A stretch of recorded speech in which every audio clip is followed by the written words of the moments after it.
오늘 받을 하나님의 말씀은 창세기 5장 1절에서 5절까지 말씀이 되겠습니다.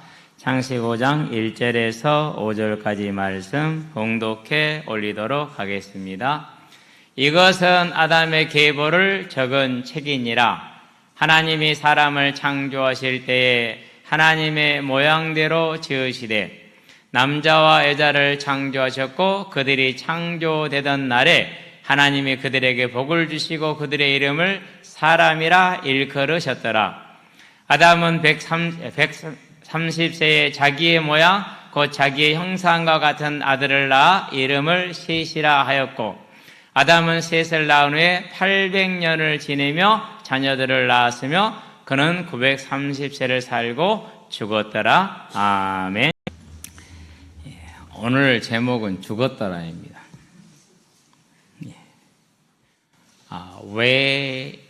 웨야모트라는 히브리어고요. 그러면 저와 여러분도 듣겠죠? 그래서 그것을 히브리어로 써봤더니 어쨌든 아무튼 죽는다 해서 외가만이 아무트 그런 말이 이렇게 나오더라고요. 그래서 찬송도 그렇게 골랐습니다. 천국에서 만나보세. 여기는 우리 학생들 주용이 그리고 또 우리 또 희도 그렇고 강희도 그렇고 강희가 예배시에 안 올라와요. 어디 갔을까 걱정이 살 됐어요. 그랬는데 주영이하고 누구냐 예찬이가 데리러 오면 교회를 가겠다. 희한한 방법입니다. 하여튼 그래가지고 지 예배를 못 드리고 이제 친구들 데려와서 저렇게 좀 앉아있어요. 주영아 예찬아 좀 일찍 일어나서 같이 중고등 예배 드리자. 알았지?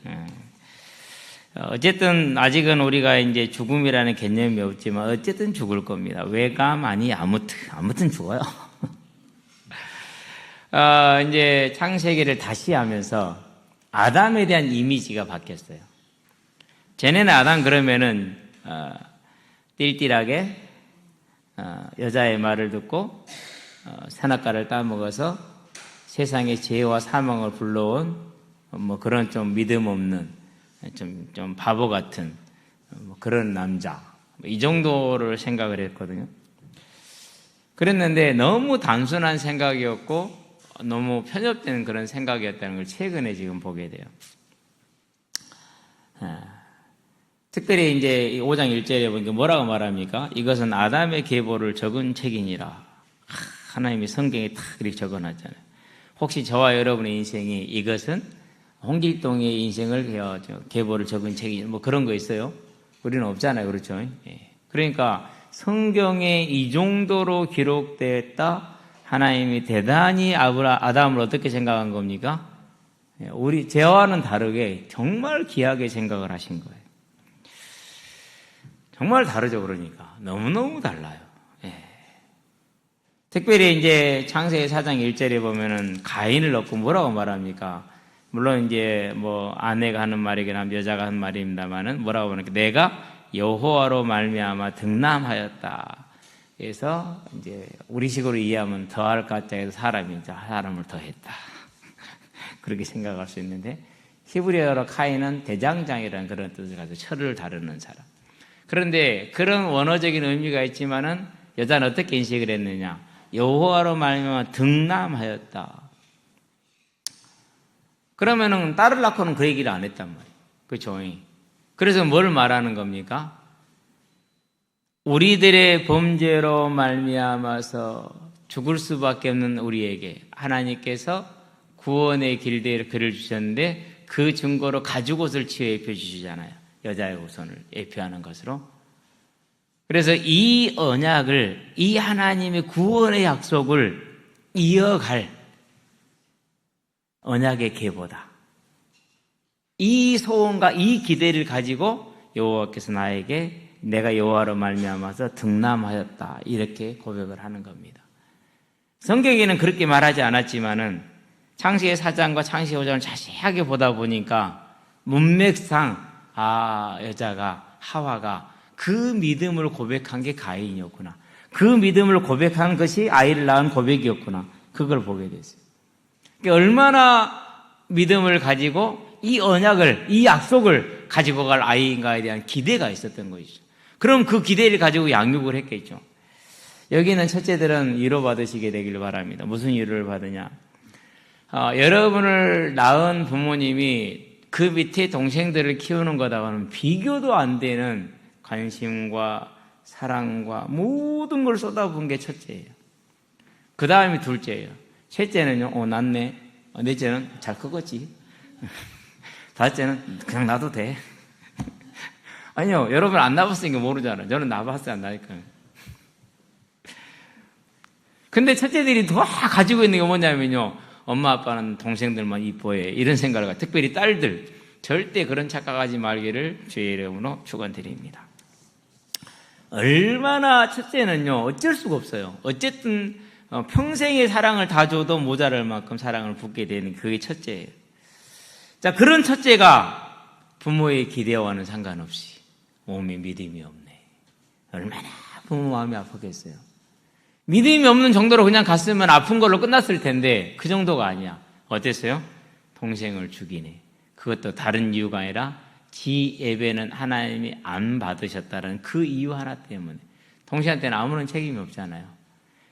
그걸 아담이 봅니다. 뭘 받겠습니까? 내 죄가 이런 열매를 가지고 왔구나. 얼마나 고통스러웠겠어요. 저와 여러분들 부모된 사람들은 기억합시다. 자녀들이 부족하고 연약한 모습이 보입니까? 그놈 새끼만 때려잡으려고 하지 마시고 회개부터 합시다.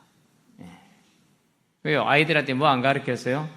믿음 안 가르쳤잖아요. 아이들에게 뭐 안 가르쳤어요? 삶의 규모 안 가르쳤잖아요. 아이들에게 뭐 안 가르쳤어요? 가정의 질서 안 가르쳤잖아요. 못 가르쳤잖아요. 다 그런 뜻이에요. 그러니까. 그래서 그런 열매가 나오는 거예요. 누구 책임이에요? 내 책임이로다. 아멘. 그러지 않으면 해결 안 돼요. 그러지 않으면. 그래서 어저께 이제 어떤 유튜브를 하나 봤는데 경북 경산에 있는 국제학교예요. 목사님과 사모님이 운영하는 것인데 교회가 한 500평 된다고 그래요. 근데 그 교회의 재정의 80%가 그 학교로 들어가요. 무슨 말이죠? 아이들을 가지고 돈벌이 하지 않는다는 얘기죠. 제가 아는 국제학교는 전부 다 아이들 가지고 돈벌이 하거든요. 근데 거기는 교회 재정의 80%를 그 국제학교에 집어넣어요. 그래서 최소한의 비용, 즉 부모들이 조금만 마음을 먹으면은 아이를 보낼 수 있도록 그렇게 이제 운영을 하겠다고 그러더라고요. 그랬는데 뭐 학교 커리큘럼보다도 뭐가 더 많이 나오냐면요. 사모님과 목사님이 아이들 데리고 일주일에 한 번씩 목욕탕 가는 거. 그래서 꼭 가서 아이들을 직접 씻겨주는 거. 얼마나 소중하게 씻겼겠어요. 가기 전에 이제 또 뭘 시키느냐. 셋이나는 방법도 다 가르쳐가지고 그것도 커리큘럼이 들었어. 그래가지고 아이들한테 가서 형들이 동생이 시켜주고 그 밑에 동생이 시켜주고 이런 식으로. 기숙사도 4명이 제일 좋대요. 다 해봤는데 4명을 주는 게죠. 제일 고학년이 아버지 역할을 하고 그 다음 학년이 엄마 역할을 하고 그 다음 밑에 동생들은 자녀 역할을 하고.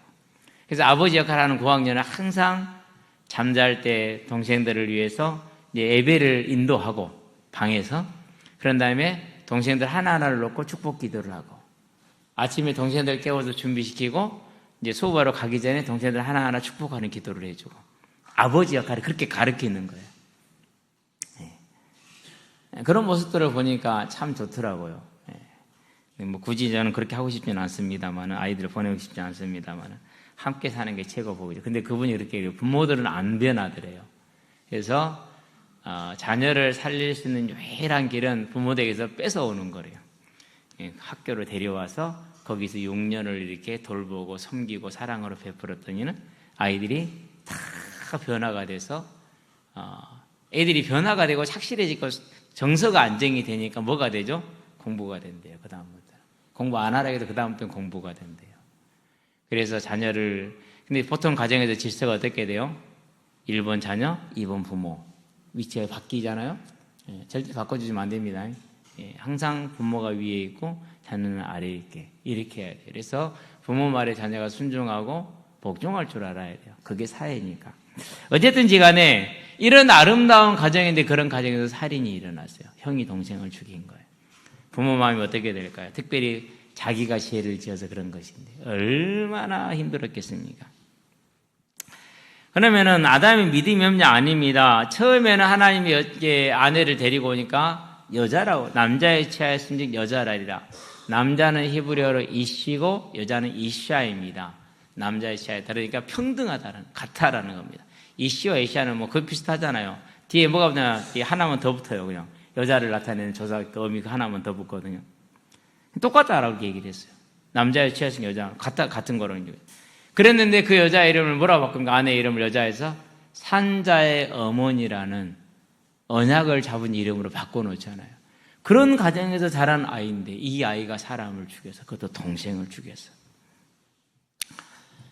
그 부모의 심정, 그 부모의 마음, 그리고 그 부모의 기도. 오늘 이제 우리 태양갑에 준 메시지가 그거죠. 사무엘서 1장 26절에 있는 기도하던 여자라, 그렇게 얘기를 합니다. 그럼 한나가 그런 기도를 언제 했습니까? 특별하게 한나가 믿음이 따로 있어서 한 거 아니에요. 하나님이 기도할 수밖에 없는 코너로 몰아넣습니다. 그것이 다른 아내 분인 나는 자녀가 있고 자기에게는 없는 것이죠. 얼마나 힘들었는지 몰라요. 그 고통 가운데에서 마침내 하나님이 그렇게 하신 이유를 발견하죠. 그래서 뭐합니까? 이 아이를 내 기도에 하나님이 응답하셨으니까 나도 그 기도한 대로 행합니다. 이 아이를 하나님께 평생에 다스리려 드립니다. 이렇게 하죠. 하나님의 뜻을 본 겁니다. 그러면 저와 여러분들이 뭘 보는 겁니까? 아담도 마찬가지입니다. 그 고통 가운데에서 무엇이 문제인가를 본 겁니다. 그래서 더욱더 기도 가운데 들어가고 더욱더 자녀를 양육하는데 이제 자기 죄를 자백하면서 아이를 양육을 하는 겁니다. 그 결과가 뭡니까? 그 결과가 셋입니다. 셋의 믿음이 뭡니까? 에노스입니다. 우리는 죽을 수밖에 없는 존재야. 그러니 하나님의 언약의 말씀을 굳건하게 붙들어야 되라고 하는 것이죠. 그 믿음으로 말하면 그냥 가정에 그치는 게, 그러면 그때로부터 사람들이 뭘 불렀더라? 여호와의 이름을 불렀더라. 그럼 여호와 이름을 부른 이유가 뭡니까? 뭘 고백하는 거? 우리는 에노스입니다를 고백하는 겁니다. 죽을 수밖에 없는 존재임을 고백하는 겁니다. 저와 여러분에게 우리의 존재가 그렇다라는 것을 기억할 수 있고 깨달아지는 믿음의 은혜가 임하기를 주의 이름으로 축원드립니다. 본론 들어갑니다. 죽음과 생명이라고 지었습니다. 믿음을 다음 세대에 전달하는 것이 쉬워요, 어려워요? 쉽진 않죠. 일단 아담의 가정도 실패했잖아요. 그렇죠? 그런 다음에 출애굽을 하고 나서 민수기 2장, 사사기 2장에 보니까, 자, 출애굽하고 나서 1세대가 죽었죠. 그러고 나니까 그 다음 세대, 이 세대입니다. 같이 출애굽을 겪어온 세대잖아요. 그리고 같이 가나안을 정복해온 세대잖아요. 그 세대는 하나님 알더라 모르더라? 하나님은 모르더라. 6절에 10절에 보면 그 내용이 나옵니다. 그래서 완전히 우상숭배 가운데 들어가 버립니다. 정말로 어렵다는 걸 알 수 있습니다. 지금도 우리가 가까이 살다 보면은 믿음이 없는 사람들을 만나는데 놀랍게도 그 사람들이 선교사님의 자녀이거나 목사님의 자녀인 경우가 정말로 많습니다. 그러니까 믿음을 다음 세대에 전달한다? 이건 하나님의 은혜가 임해야 되는 일입니다. 저와 여러분들은 그 일에 예수의 이름으로 간절히 기도하게 되길 바랍니다. 왜 그러냐면요, 저는 믿음 없는 가정에서 자랐거든요. 부다하고 불공들이로 가고 정한수 떠놓고 빌고 문턱 밟지 마라, 밥 먹고 기지개 켜지 마라, 복 달아난다, 벽에다 발 올리지 마라. 우리 아이들은 뭔 소리인지 모를 겁니다. 근데 우리가 어렸을 때 복 달아난다고요? 문턱도 못 가봤겠어요. 그거 밟으면 복이 달아나나 봐. 왜 그런지는 모르겠어요. 많은 얘기를 듣습니다. 여기 무슨 옆 동네 누가 아팠는데 가서 무당한테 물어봤더니는 언제 벽에다 못 박았지 해서 그 못을 빼니까 다섯 따더라. 여름날 저녁에 밖에 노는데 못이 이렇게 지나갑니다. 막 홀령이라고 그러죠. 불빛이 진짜 이렇게 하고 그런 것도 보고. 그리고 또 더 무서운 게 있었어요. 제사 지내러 저녁에 가야 되잖아요. 우리 옆 동네 친척들이 옆 동네로 가야 된단 말이에요. 근데 가는데 엄마가 그래요. 산에서 뭐지 흙을 뿌리더라. 뭐 그런 일이 있었는지 모르겠어요. 개호랑이라고 그러죠. 동네 또 아픈 분이 한 분 계세요. 삐실삐실 아팠어요. 시름시름 앓았어요. 원래 안 그랬대요. 산에 나무하러 갔는데 개호랑이가 있어서 막대기로 빵빵 지게 짝대기로 그랬대요. 그때 그것이 왕 이렇게 했다네. 놀래가지고 도망 내려왔는데 그날부터 시름시름 앓아가지고 사람이 그렇게 비실비실하고 살았대요. 근데 온통 주변에 뭐예요? 알 수 없는 미신과 귀신의 활동으로 꽉 잡혀 있었죠. 그런 가정과 그런 문화권에서 자랐는데 하나님이 저를 부르는 딱 그 순간에 어떻게 되는 거예요? 모든 게 다 사라져 버렸어요. 그 모든 게 역전되어 버렸어요. 이런 걸로 봤었을 때 하나님이 우리를 택하시고 하나님 우리에게 은혜를 주셔야 된다라는 거죠. 근데 저와 여러분은 이렇게 한 가지 무기가 있어요. 무슨 무기가 있죠? 우리 다음 세대를 위한 무기가 하나 있어요. 그게 예수의 이름이에요. 내 이름으로 무엇을 구하든지. 그래서 저와 여러분은 그 이름으로 기도하면 되겠죠. 그렇죠? 기도하시게 되길 바랍니다. 그게 누군? 그게 아담이에요. 그 모진 풍파를 겪으면서 정말 생명을 건 기도가 들어갑니다. 그 결과가 셋입니다. 그리고 그 믿음의 상태를 몇 년을 유지했습니까? 4절입니다. 저는 그냥 이제는 벌로 보았거든요. 근데 이제는 그게 그렇게 안 읽게, 아담이 그 믿음의 깨어난 상태를, 그 믿음의 긴장 상태를 800년을 유지를 했구나. 8년도 아니고 80년도 아니고 800년. 상상이 안 됩니다. 3절에 보니까, 4절에 보니까 아담은 셋을 낳은 후 800년을 지내며 자녀들을 낳았으며 동일한 믿음의 긴장을 유지하고 있는 것입니다. 자, 그렇게 해서 930년의 시간이 지났습니다. 930년이 언제입니까? 우리 지금 2000년이니까 1000년을 빼면은 1000년도, 한 50년 이때 태어난 사람이 여기까지 지금까지 살아있는 겁니다. 1050년 언제 어느 시대입니까? 통일신라 시대, 신라 시대인가요? 그래야 되잖아요. 1000년이면 고려 500년, 조선 500년, 1000년 빼니까 신라 말, 고려 초 이 정도로 봐야 돼요. 저는 통일신라라는 말을 지금부터 안 쓰기로 했어요. 그게 뭐 통일입니까? 반에 반쪽으로 줄어들었는데 어떤 놈이 역사를 그렇게 정리했는지 모르겠어요. 그래서 그냥 신라 시대. 고려하고 백제는 멸망해버리고 신라만 남은 시대, 외로운 신라. 그런 데로 봐야죠. 그 쬐깐한 나라, 그럼 뭘 통일이라고 그래요? 말도 안 되는 소리죠. 오히려 뭘 높여야 돼요? 발해를 높여야죠. 바로가 영토를 차지했으니까. 대한민국 역사학계 진짜요, 회개해야 돼요. 그 930년을 살았지만 결국 어떻게 됐다고요? 결국은 죽었더라는 겁니다. 그러면은 이 죽음은 어디의 말씀입니까? 창세기 2장 17절이죠. 선악을 알게 한 다음에 열매를 먹지를 먹는 네가 반드시 죽으리라 이렇게 그랬어요. 그래서 뭐 죽음은 모든 사람들에게 있는 두려움이고 숙제이고 짐입니다. 그리고 하나님의 말씀의 성취입니다. 이걸 부인하는 단체가 생겼어요. 뭐죠? 신천지라고. 신천지는 뭘 말하나? 영생을, 육신으로 죽지 않고 영생을 한대요. 언제요? 신천지 교인이 14만 4천 명이 참여는 죽지 않는 영생을 한대요. 어떻게 영생을 하느냐? 하늘에 있는 순교자 14만 4천 명이 내려와서 신천지 교인 14만 4천 명이 다 들어온대요. 뭐 귀신입니까? 접신을 하게? 그래서 영원토록 산대요. 근데 14만 4천 명이 찼어. 근데 그게 안 일어났어. 그래서 지금은 그 교리를 바꾸고 있어요. 이미 다 바꿨어요. 참. 얼마나 자기들의 교리에 자부심이 있냐면 요한계시록 10장에 보면은 하나님께서 작은 두루마리를 요한에게 주면서 받아 먹으라고 그럽니다. 그 요한이 이만이랍니다. 뭔 근거로? 참 놀랍죠. 근데 그게 믿어진다라는 사실이에요. 그게 귀신의 역사 아니면 가능하겠습니까? 그랬는데 1931년생 이만희가 이제 곧 죽게 됐다면 96세에 감옥에 있으니까 나왔죠? 나왔어 이제 곧 죽게 생겼어. 근데 죽으면 이제 육신이 남으면 안 되잖아요. 근데 죽으면 육신이 남을 거 아니에요. 자기들이 뭘 알고 있다는 건 자기들이 사기쳤다는 걸 알고 있거든요. 그 사기는 유재열 씨, 싸이의 장인어른께서 먼저 시작하신 사기예요. 그 사기를 그대로 가져온 게 이만희예요. 그 밑에서 집사로 열심히 헌신 봉사했던 게 이만희였거든요. 그런 다음에 이제 백만봉 씨, 유재열 밑에 있던 사람. 그 사람이 이제 12사도, 그 12사도 중에 한 사람이 이만희였어요.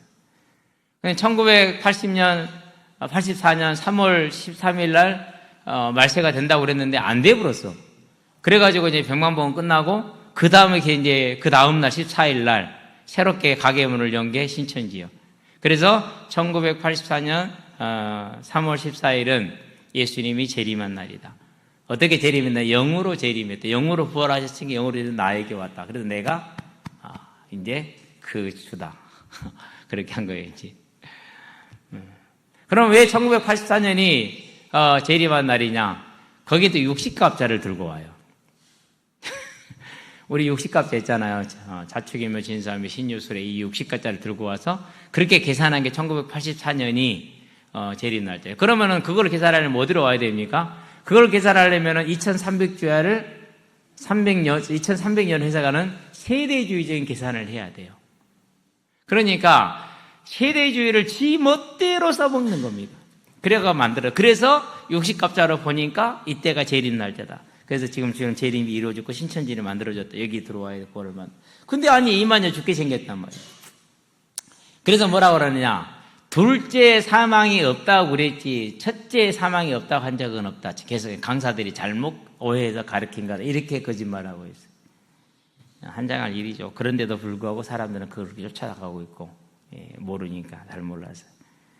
그럼 이제 더 중요한 건 뭐냐? 이제 이만희 죽으면 영이 육이 남을 거 아니에요. 그래서 예수님도 뭘 했다고 그래요? 육으로 부활하지 않고 영으로 부활했대요. 그래서 자기에게 왔대요. 이만희도 죽으면은 영으로 우리와 함께 할 거래요. 육신은 남겨놓고. 근데 예수님 육신이 남아있었어요? 안 그러면 빈 무덤이었어요? 빈 무덤이었잖아요. 예수님 식사했어요? 안 했어요? 식사하셨어요. 그리고 도마한테 뭐라고 했어요? 만져봐. 더 중요한 건 뭡니까? 누가복음입니까? 나를 만지지는 말라 그랬어요. 내가 그렇다면서. 만질 수 있다는 얘기예요. 그런데 보니까 나중에 보니까 발을 만졌다고 얘기를 했어요. 발을 잡았거든요. 그러니까 기본적인 정상적으로 성경을 아무리 보여주고 알려줘도 뭐예요? 모르는 거예요. 똑같아요. 사이비 이단들은 그래요. 어쨌든지 간에 이 930년을 살았던 아담도 하나님의 말씀대로 반드시 죽으리라 선악과 먹지 말라. 그 말씀대로 뭐가 옵니까? 이제 죽음이 왔잖아요. 그래서 믿는 자든지 안 믿는 자든지 첫째 사망은 모두에게 오는 것입니다. 육신의 죽음을 첫째 사망이라고 부릅니다. 저와 여러분은 이 죽음이 있다는 것을 기억할 수 있게 되길 바랍니다. 선악과를 따먹으라 창세 3장 19절에 하나님 뭐라고 말씀하십니까? 너는 육인이 육으로 돌아가라 이렇게 말씀을 하십니다. 우리에게 죽음이 있다는 겁니다. 그래서 히브리서에 말하는 9장 7절에 뭐랄까? 한 번 죽는 것은 사람에게 정하신 것이요 그 후에는 뭐가 있으리니? 심판이 있으리니 이렇게 얘기를 하는 겁니다. 죄로 말미암아 모든 인생에게 죽음을 왔고 그 죽음의 결과로 아담도 비록 930년이라는 어마어마한 시간을 살았지만 죽게 됩니다. 그러면 셋은 몇 년을 삽니까? 912년을 삽니다. 에노스는 905년을 삽니다. 길죠? 게나는 910년을 삽니다. 마하랄레는 895년, 야렛은 962년, 에녹은 죽음은 안 받지만은 그도 역시 사라졌습니다. 그런 다음에 무드셀라 제일 깁니다. 969년. 야렛은 962년에 무드셀라가 7년을 더 살았죠. 그리고 라멕은 777입니다. 777년을 살았습니다. 이게 숫자이고요. 읽는 게 정말 웃기더라고요. 제가 창세기를 보고요. 셋은 912년? 에노스는 몇 년 다 썩었거든요. 그래놓고 좀 불안해. 그래서 아예 따로 그냥 이제 정리를 시켰어요. 정리를 해놓고 보니까 3개나 틀렸어요. 이게 누구부터 틀렸냐? 셋부터 틀렸어. 920년을 써놨어. 912세. 근데 920을 읽어진 거예요. 이게. 참 사람이 읽는 게 이렇더라니까. 어쨌든지 간에 죽었습니다. 그래서 죽었다라 이것을 와야 모트 그리고 그가 죽었다라 직역을 하면 그렇습니다.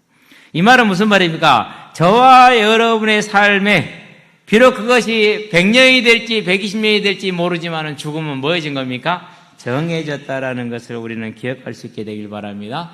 죽는 순간 뭐가 이루어집니까? 바로 수월과 음부로 나뉩니다. 이제 수월이다. 낙원과 음부로 나뉘게 됩니다. 심판은 바로 이루어집니다. 어느 날 예수님이 다시 올 때 심판이 이루어지는 게 아니라 죽는 순간 심판은 바로 이루어지게 돼 있어요. 저와 여러분들은 이 사실을 기억을 하고 우리의 인생도 뭐 할 거라는 거죠? 반드시 육신의 죽음이 온다라는 걸 잊지 않는 기억하는 삶을 살아가게 되길 바랍니다. 결론입니다. 영락과 영벌입니다. 영원한 즐거움과 복락과 영원한 벌이라는 것입니다. 비록 930년에는 어마어마한 시간을 살았지만 죽게 됩니다. 그게 저와 여러분의 죄로 말미암은 결과이고 정해진 확정적인 것입니다.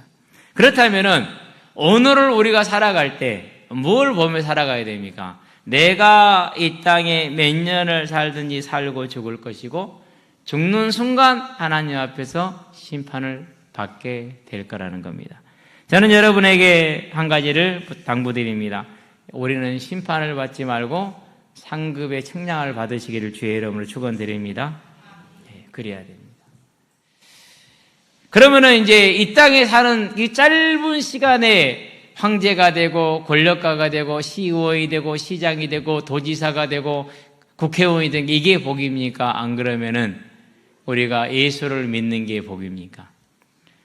이 100년도 못 사는 짧은 인생을 위해서 모든 걸 투자하겠습니까? 안 그러면 영원히 사는 내세를 바라보고 오늘을 살겠습니까? 저와 여러분은 영원히 사는 내세를 바라보고 천국을 바라보고 그 부활한 삶을 바라보고 복락을 영락을 바라보고 오늘을 사는 소망이 이끄는 복이 있는 사람들이 되기를 주의 이름으로 축원합니다. 그게 누굽니까? 히브리서 11장에 나옵니다. 모든 믿음의 선진들은 그 믿음을 가지고 어떤 믿음이요? 하나님이 내게 주신 구원의 약속, 구원의 복을 그 믿음을 가지고 이 땅을 살아간 것입니다. 자, 그러면은 저와 여러분이 이 땅을 살아갈 때 성령께서 우리의 왕 되신 삶을 살게 되는데 처음 이제 예수님을 딱 바로 믿었단 말이에요. 하나님이 불러가지고. 근데 그것도요, 하나님의 경륜 안에서 쭉 준비를 해오신 거예요, 하나님께서. 돌아보니까 그래요. 믿는 순간에 돌아보니까. 그리고 믿음 생활을 조금 해보니까 내가 진짜 복 받은 자구나. 무슨 복을 받았느냐? 먼저 믿은 가족이 있고 먼저 믿은 친척이 있고 그분들이 항상 믿지 않는 자녀인 나를, 조카인 나를 위해서 기도했고 그게 느껴지더라고요. 저와 여러분들은요, 다른 기도가 아니라 우리 주변의 불신자들을 살리는 기도가 이루어지게 되기를 바랍니다. 근데 딱 예수를 믿고 예수님 저를 부르고 나니까 깨달아져요. 뭐가 깨달아지느냐? 이제 나는 죽음에서 해방됐구나. 나는 내 인생은 영원한 천국으로 예비되어 있구나. 또 깨달아지는 게 있어요. 하나님이 나를 아시는구나. 하나님이 나를 기억해 주시는구나. 얼마나 위로가 되는지 몰라요. 사람은 사람을 모르잖아요. 그렇죠? 나도 나를 모르는데, 나도 나를 지킬 수가 없는데. 근데 하나님은 그렇지 않았어요. 나의 모든 걸 아시고, 그것을 기억해 주시고, 그것으로 나를 위로해 주신다라는 것을 보게 됐어요. 내 마음에 뭐가 생기느냐? 평안이 오더라고. 기쁨이 오더라고. 이제 내가 살겠구나. 이제는 열심히 살아도 되겠구나. 그러면 무엇을 이제 열심히 할 것인가? 먹고 사는 문제는 끝났다. 나는 하나님의 백성이지 않냐? 자녀지 않냐? 걱정 안 해도 된다. 오직 하나가 남았다. 기대하자. 하나님이 나에게 어떤 가정을 주실 것인가? 기대하자. 하나님이 나를 통해서 무엇을 하실 것인가? 기대하자. 그런데 성질은 좀 급하니까 시간이 빨리 갔으면 좋겠다. 하나님, 시간을 좀 빨리 보내면 안 됩니까? 좀 빨리 보내갖고. 어려서는 철없이 그냥 어른 되기를 바랬어요. 빨리 어른 되면 좋겠다 했거든요. 근데 어른 되면 좋아요, 안 좋아요? 불신자한테는 재앙이에요. 왜요? 일단 어른이 되면 짐이 많아져요. 일이 많아요. 세월이 빨리 가요. 그래가지고. 오늘 중고등부 예비생으로 사회자 그래요. 목사님은 지난주에 기억나는 게 있습니까? 몰라, 하나도 없어. 어제 것도 기억이 안 나. 아니, 하도 많으니까 기억을 못 한다니까요. 근데 딱 이제 정확하게 기억나는 거 하나 있어요. 일요일 날 딱 나왔는데 아이들을 만났어요. 정명석이 그 무리들하고 공차는 아이들. 진짜 걱정이 됐거든요. 아이들 불러서 얘기를 다 했더니는 이제 우리가 안 찰 거예요. 왜? 우리한테 물어봤더니는 막 발차고 욕하고 그랬대요. 그래서 이제 안 찰 거래요. 그 애들 그거 보면서 되게 좀 뭐라 그럴까 마음이 쓰여서 제대로 뭘 할 수가 없었거든요. 그래서 하나님께 기도했는데 하나님 그렇게 응답을 하시더라고요. 어쨌든 간 하나님을 딱 만나고 그러니까 모든 게 끝나버렸어요. 그러고 그렇게 외롭던 인생이 이제 외롭지가 않아. 너무너무 평안하고 너무너무 기쁘고 너무너무 위로가 되고, 세상은 사람은 나를 몰라줘도 하나님은 나를 아신다. 내 모든 걸 기억하시고 그 모든 것을 하나님께서 받아주신다. 얼마나 위로가 되는지. 그래서 그때부터 뭘 했느냐, 하나님께 기도했어요. 딱 한 가지를 기도했어요. 하나님, 사람이 행복이 없는 것은 하나님을 떠나서 그렇습니다. 전도하게 해주세요. 그거 하나였어요. 유일하게. 그러고 열심히 전도를 시작을 했어요. 여러분, 전도에 대한 오해를 바꿔야 돼요. 전도는 두 가지 형태로 나타나요. 하나는 증인되는 거예요. 내 삶을 보고 나를 보고 사람들이 하나님이 계시다는 걸 보는 거예요. 또 하나는 전파하는 거예요. 알려주는 거예요. 그 사람이 믿든지 안 믿든지 그것은 내가 잘했다 못했다 전략을 이렇게 했다 저렇게 했다 바뀌는 건 아니에요. 뭐 하는 거예요? 하나님이 구원주기로 작정된 자이고 하나님의 시간표가 되면 믿는 거예요. 그러니까 뭐가 전도입니까? 내 삶을 통해서 복음을 증거하는 겁니다. 내 언행, 내 모든 것이 그리스도인을 증거하는 겁니다. 저는 그 증거를 얻었어요. 오랜만에 고시원 선계 친구들을 만났는데 그들이 마지막에 헤어질 때 하는 말이 그거예요. 분명히 껍데기는 김태형 선배님이 맞는데 사람은 김태형이 아니어서 너무 당황스럽다라고 얘기를 하더라고요. 맞아요. 그거예요. 분명히 껍데기는 김태형이가 맞는데 사람이 김태형이가 아니래요. 예전 김태형이 전혀 아니래요. 찾아볼 때 너무너무 낯설대요. 저와 여러분 이걸 증인이라고 그럽니다. 증인 되기를 바랍니다. 그 다음에 뭐 하는 겁니까? 힘써서 전파하는 것입니다. 초등학교 2학년 3학년 아이가 지호라는 아이인데요. 뺀질뺀질 교회를 놀리더라고요. 차분하게 설명을 해줬어요. 그러는 것이라. 저와 여러분들은요, 이 복음을 전할 때 이래서 어렵고 저래서 어려운 것이 아니라 이래도 하고 저래도 함으로 그 이래도 시간에 기적이 나타내고 저래도 상황에 기적이 나타나는 저와 여러분의 삶이 되길 바랍니다. 그렇게 하루하루를 살아가면 됩니다. 무엇을 먹으면 무엇을 마실 것인가요? 걱정하지 않습니다. 하지 마시기 바랍니다. 안 해도 됩니다. 왜요? 자녀잖아요. 누구 자녀요? 전능하신 주제자 되신 하나님의 자녀. 그러니 저와 여러분들은 이 하나님이 나를 통해 사시고자 하는 그 일에 우리의 모든 걸 드리는 오늘이 되기를 바랍니다. 참고로 오늘 저는 이제 아버지를 모시고 1박 2일 동안에 어디를 갑니다. 그래서 예배를 마치고 부안을 가게 됩니다. 제 빈자리를 메워주시기를 부탁합니다. 특별히 청년들 공 차는데 너무 신경 쓰지 마시고 사람을 살리는 일에 더 마음을 쏟게 되기를 바랍니다. 기도합시다. 살아계신 아버지 하나님, 아담이 930세를 살고 그러나 하나님의 말씀대로 결국은 죽었습니다. 그 아담은 지금까지 하나님의 품에서 복락을 누리고 있을 줄로 믿습니다. 아버지 하나님, 우리도 언젠가는 이와 같이 죽을 것인데 하나님, 이 죽음을 알고 오늘을 사는 우리가 되기를 소망합니다. 이 죽음 위에 우리를 위해서 예비된 영원한 복락을 바라보고 오늘을 살아가는 소망이 이끄는 삶으로 우리를 세워주시고 우리를 그리스도의 증인으로 그리스도를 전파하는 자로 세워주셔서 하나님의 나라를 이루는 귀한 우리의 이 땅의 삶이 될 수 있도록 은혜를 베풀어 주시기를 예수 그리스도의 이름으로 기도합니다. 아멘.